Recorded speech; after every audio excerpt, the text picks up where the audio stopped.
वन्य ने चाय और कॉफी का कप वही टेबल पर रख दिया और आयु ने बगल में बैठी उसके कंधे पर हाथ रख दे दिए। उसके सिर को सहला रही थी। युवा ने उसे कहा था कि उसके पास आकर उसकी माँ के करीब आने का सुकून मिलता। अब आगे दोनों थोड़ी देर तक ऐसे ही रहते हैं। फिर युवावन आहिस्ते से वन्य से अलग होता है। उसकी आंख अब नम सी हो गई थी। आज पहली बार वन्या आयु को इतनी तरह इमोशंस देखते हुए रही थी। युवावन को इस तरह देख वन्या समझ गई कि वह अपने भाई से कितना प्यार करता है। वन्या उसके सिर पर प्यारे से हाथ फेरते हुए बोली, तुम्हारे बहुत लकी हैं कि तुम्हें तुम जैसे भाई मिले हो। युवावन वन्या की तरफ देखते हुए बोला, भाभी, भाई मेरे लिए सब कुछ है। उनमें मेरी दुनिया बसती है। यक्षित भाई के बिना मैं कुछ भी नहीं हूँ। भाभी, आपको पता है जब माँ और युवका की डेथ हुई थी तब डैडी खुद को संभालने की हालत में भी नहीं थे। वो डिप्रेशन में चले गए थे। तब यक्षित भाई ने ही मुझे एक डैड की तरह संभाला था। वो भी अपने प्यारे जताते नहीं, पर मैं जानता हूँ कि वो मुझसे कितना ज्यादा प्यार करते हैं। वन्या युवावन की तरफ देखकर स्माइल करने लगी और युवावन ने बोला, डोंट वरी युवावन, तुम्हारा भाई बहुत जल्दी ठीक हो जाएगा।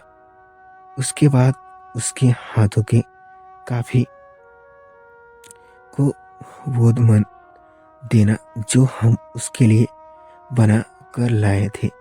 और खुद चाय की लिप लेती लगी। वही अपनी हाथों से चाय कप लेकर बोली, युवावन, एक बात बताओ, डैडी और यक्षित के साथ कुछ हुआ है क्या जो वो दोनों एक दूसरे के साथ बेहद करते हैं, जैसे ही एक दूसरे को जानते ही नहीं हो। युवा ने एक गहरी सांस ली क्योंकि वह वन्या को सिंघानिया फैमिली के ऐसे चैप्टर को रोवन करने वाला था जो वह दोबारा याद भी करना नहीं चाहता हो। वह वन्या की तरफ देखते हुए बोला, भाभी, मैं इस इंसिडेंट को अपने लाइफ में कभी याद करना नहीं चाहता, पर आपको बताना भी जरूरी है क्योंकि ये यक्षित भाई की लाइफ से भी जुड़ा हुआ है, इसलिए मैं आपको इसके बारे में बताऊंगा। आपको सही नोटिस किया, यक्षित भाई और डैड के रिश्ते में एक खटास आ गई है और उसकी रीजन है माँ और युविका की डेथ। वन्या युवावन की बात सुनकर चौंक गई और बोली, क्या कहा माँ और युविका की डेथ? युवावन ने अपनी बातें जारी रखते हुए बोला, हाँ भाभी, माँ और युविका की डेथ उसकी डेथ नेचुरल नहीं थी। किसी ने टेरेस से धक्का देकर उसकी जान ले ली। डैड माँ और युविका की मौत का जिम्मेदार यक्षित भाई को मानते आ रहे हैं। युवन्या तो पहले ही माँ और युविका मर्डर की बात सुन कर चौंक गई कि उसके जानकर बहुत हैरान हुई थी कि डैड उसकी वाइफ और बेटी की मौत का जिम्मेदार उसका ही बेटा ही क्यों मानते हैं। वन्या युविका की बात को ध्यान से सुन रही थी।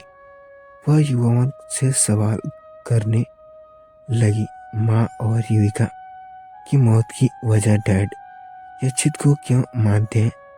युवावन ने उस पर दिन का पूरा इंसिडेंट वन्या को बता दिया। जिस दिन उसकी माँ और बहन की डेथ हुई थी, वह उसकी अपनी बात जारी रखते हुए बोला, भाई, भाभी, इस फंक्शन में डैड और यचित भाई का माँ और युवका के साथ जाने का कहा था और ये सख्त से सख्त हिदायत दी थी कि वो एक पल के लिए भी दोनों को अपने आंखों से दूर न जाने दे, क्योंकि सिंघानिया फैमिली के दुश्मन की कोई कमी नहीं थी।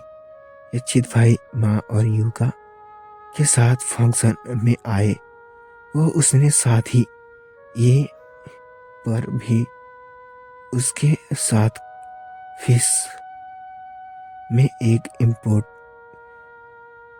प्रोजेक्ट्स आ गई, जिसकी वजह से भाई को न चाहते हुए भी माँ बहन को छोड़कर जाना पड़ा। तब तक के लिए भाई ने दोनों को सिक्योरिटी के लिए एक बॉडी गार्ड वहाँ रखा हुआ था, पर वो वापस आया तो वही जिसका डर था किसी ने उस टेररिस्ट को धक्का देकर उसकी जान ले ली थी। कहते हुए युवावन की आंख नम हो गई। वन्या उसे संभालने के लिए उसके कंधे पर अपना हाथ रख देती है। युवावन अपनी बात जारी रखता है। उससे मौत की खबर सुन का डर बिल्कुल टूट गई। वो बिल युवावन को बहुत ज्यादा प्यार करते थे। वो उसकी लाडली बेटी थी और इच्छित भाई की मेरी लाडली बहन। जब उन्हें इच्छित भाई के फंक्शन छोड़कर जाने के बाद पता चली तो इच्छित भाई को बहुत खरी खोटी सुनाई थी। डैड तब पेन से भी उन्हें बस अपनी वाइफ और बेटी के खोने की गम दिख रहा था।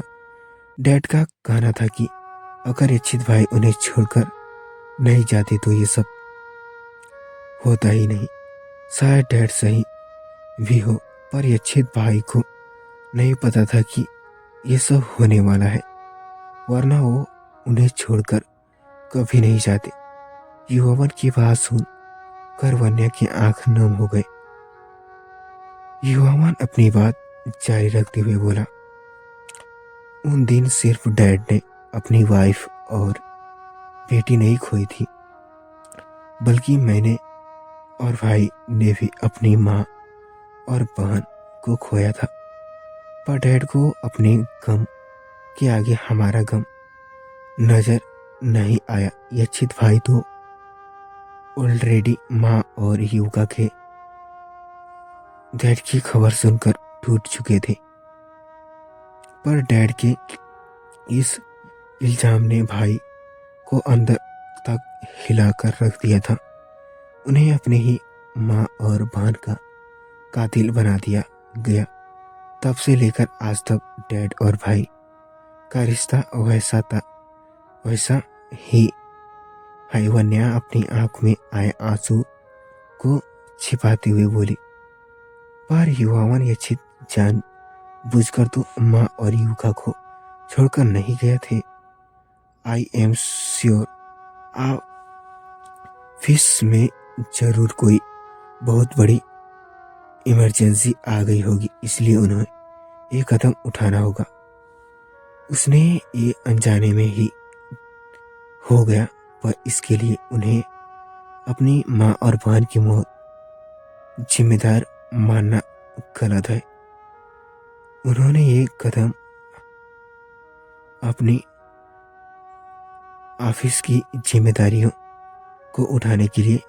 युवका भाभी आप सही कह रहे हैं, पर डैड को ये बात कौन समझाए।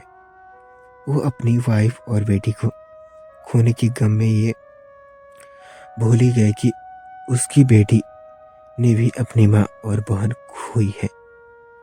डैड को यच्छित भाई का दर्द कभी नजर नहीं आया।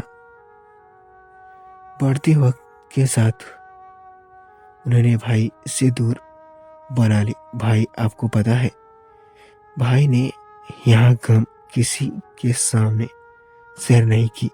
वे अकेले ही उसे सहते हुए घुटते रहे, पर हमने से किसी को भी कुछ भी नहीं बताया, कि किस दर्द से गुजर रहे हैं। भाई ने अपनी जिम्मेदारी बखूबी निभाई, पर डैड ने उन्हें गैर जिम्मेदार ठहराकर उन्हें तोड़ दिया। तब से उन्हें अपने लिए सब सुनने से ही नफरत हो गया। वन्या को समझ आ रहा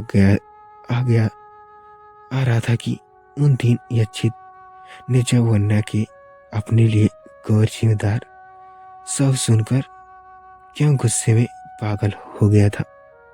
अब वन्या को समझ आ रहा था कि उसके अनजाने में ही सही पर यक्षित के गहरे घाव को ताजा कर दिया था। अब वन्या को अपनी बातों के लिए बुरा लगने लगा था, क्योंकि उसके बिना सोच समझे यक्षित को इतना सुना दिया और युवा माँ की और युवा मन को भी डैड के बात को डैड से भाई से बिल्कुल भी मुंह तोड़ दिया। भाई जब उसके केयर भी करते तो भी यह डैड को पसंद नहीं आता था। वो बार बार भाई से यहाँ कहते थे कि वे उससे और उसके मलों से दूर रहा करे। डैड ने जिसके आगे भाई को झुकाना पड़ा, लेकिन उन्होंने डैड की परवाह करनी नहीं छोड़ी। बस वे हमसे किसी को भी पता लगने नहीं दे कि उन्हें डैड की फिक्र है। उन दिन भी जब डैड बेहोश हो गए गिर गए थे, तभी उन्होंने हर 2 घंटे में मुझे कॉल करके डैड की खबर लेने रहे। वन्या को जब गिल्ट फील होने लगी यक्षित के बारे में क्या सोचती थी कि वह एक गैर जिम्मेदार बेटा है, पर असल में तो वह बहुत अच्छे से केयर करता है, पर दिमाग नहीं। युवावन वन्या की तरफ देखते हुए बोला, भाभी मैं जानता हूँ कि डैड एक बार अपने गुस्से को साइड रखकर सच को समझने की कोशिश करे और भाई को भी माफ कर दे, क्योंकि अगर देखो जाए तो भाई ने इतनी बड़ी गलती नहीं की है। अगर भाई की जगह मैं होता तो मैं भी वही करता जो भाई ने किया। वन्या युवान की तरफ देखते हुए बोले, डोंट वरी युवान, में आई विश तुम जो चाहते हो वैसा ही होगा। फिर वह युवावन की कमरे से निकलकर वेद के कमरे की तरफ जाने लगी। उसे देखना था कि उसका प्यारा बेबी अब तक उठा या नहीं। जब वह उसके रूम में पहुंची तो वेद वहां नहीं था। वन्या ने वॉशरूम में देखा तो वहां भी नहीं था। वह अपने कमरे की तरफ कदम बढ़ाने लगी। अंदर उसने पाया कि वेद अपने सुपर हीरो वाले टेडी को अपने एक साथ से पकड़ रखे उसके कमरे में आ गया था। यक्षित बेड पर बैठे हुए उसके देख रहा था। वह बेड के करीब जाकर अपनी छोटी छोटी हाथों से बेड को पकड़कर उसके ऊपर चढ़ने लगा। थोड़ा स्ट्रांग के बाद वह बेड पर चढ़ने में कामयाब हो जाता है। वह नया भी स्माइल करते हुए बेड में आ जाती है। वेद दोनों के बीच में होते हैं। वेद अपने हेटी को साइड में रखकर अपने छोटे से हाथ से यक्षित की गाल को छूते हुए बोले, दीदी अब आप कैसे हो। यक्षित डैड से उस हाथ को अपने हाथों में लेकर उसे चूमते हुए बोला, अब मैं काफी ठीक हो गया हूँ बेटा। वेद अपनी डैडी की तरफ देख कर स्माइल करते हुए बोला, डैडी मुझे पता है कि आप जल्दी ठीक हो जाओगे, क्योंकि मैंने मामा आपका ख्याल रख रही है ना, इसलिए। वन्या स्माइल करते हुए उसके बेटे की प्यारी प्यारी बात सुन रही थी। वेद अपनी क्यूट बातों को जारी रखते हुए बोला, दीदी आप जब ठीक हो जाएंगे तो हम दोनों मिलकर लुका छिपी खेलेंगे। फिर वरना की तरफ देखती हुए बोला, मम्मी आप टेंशन मत लो, वेदंशा आपको भी खिलाएंगा। दीदी हम क्रिकेट और फुटबॉल भी खेलेंगे। ये चेत अपनी बेटे की प्यारी प्यारी बात सुनकर ही स्माइल करने लगा। वह उसके गालों पर हाथ रखते हुए बोला, हाँ मेरे बेबी, अपने डैडी को एक बार फिर ठीक हो जाते हो तो फिर मैं एक और आप खूब गेम खेलेंगे। ओके, थोड़ी देर बाद बातें करते हैं। ये चेत को नींद आने लगी। वेद की पहली भारी होने लगी। ये चेत को पहले ही लेटा हुआ था, इसलिए वह आंखें बंद करने से सो गया। वरना ने वेद की वहीं अपनी डैड को बगल में सुला दिया। वह दोनों ब्लैकहेड के कवर कर देते हैं। वह चित की तरफ देखते हुए उसके बेहरी बालों को ठीक करते हुए उसकी तरफ देखकर बोला, मुझे माफ कर दो दीजिए, मैं आपके साथ ठीक नहीं किया। ये कहते हुए वो उसके माथे को चूम लेती है। तो फ्रेंड्स, ये थी हमारी आगे की कहानी। तो फ्रेंड्स, जाने के लिए बने रहिए हमारी इस कहानी में। तो फ्रेंड्स, ये स्टोरी आपको कैसी लगी कमेंट करके जरूर बताइएगा। तो फ्रेंड्स, अगर आपको कहानी पसंद आती है तो प्लीज इसे ज़्यादा से ज़्यादा शेयर करें, इसे लाइक करें और कमेंट भी जरूर करें। तो फ्रेंड्स, ये स्टोरी कैसी लगी कमेंट करके जरूर बताइएगा। वीडियो को अंत तक बने के लिए थैंक यू सो मच।